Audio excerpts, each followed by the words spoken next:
Peace and Black Power, family. This is Brother Agyei from Harlem Liberation School, where we teach Black people to wake up, clean up, and stand up. Today I wanted to discuss the importance of setting personal boundaries. As an empowerment coach, people come to me because they want to become more empowered themselves. They seek to reach their maximum potential. And one important step in this process is the willingness and the ability to set healthy personal boundaries.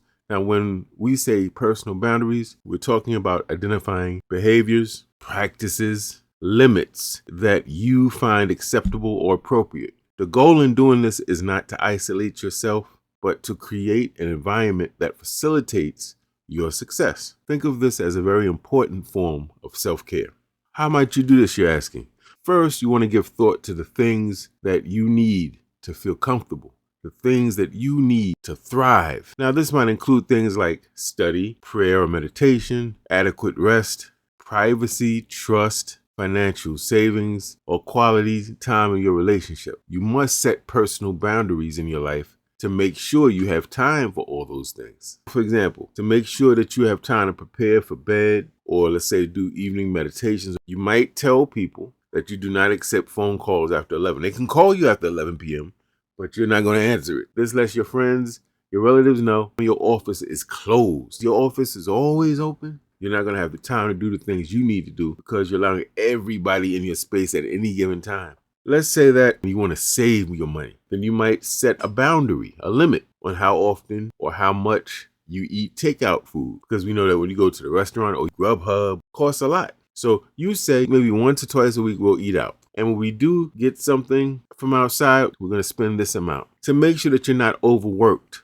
and you're not burned out, you might meet with your family and you develop a schedule of chores. This helps you not only to develop a sense of teamwork, but it makes sure that no one is overburdened. Everyone is doing something to contribute to the overall maintenance of your home. Or you may realize a relationship is like a plant. If it doesn't get sunlight, if you don't nourish it, it won't grow. And in fact, it can actually die. So you might say, we're going to set aside a time where no child of ours can interrupt, no boss or supervisor can interrupt, no coworker, no business partner.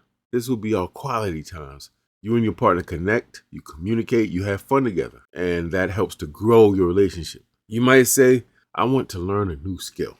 You may take a class, read or watch certain YouTube videos. Nevertheless, you're going to need time, uninterrupted blocks of time to study. So you may have to set up a boundary, a personal boundary. You're telling people, listen, during this time, please don't call me, please don't bang on the door. I have to set this time aside to learn this new skill. People just assume that you're always available. Empowered people do not give anybody the impression that they can just hoard their time. They're clear. In order for me to do the things I need to do for me to be happy, whole, and fulfilled, I have to set limits. And I have to communicate that to people so that they don't infringe those limits. If you want to increase your chances for having a happy, a productive, and a fulfilling life, setting personal boundaries is both important and is actually necessary. It communicates to other people how you expect to be treated. It helps you to avoid stress and burnout. It helps you to manage and meet the goals that you have in your life.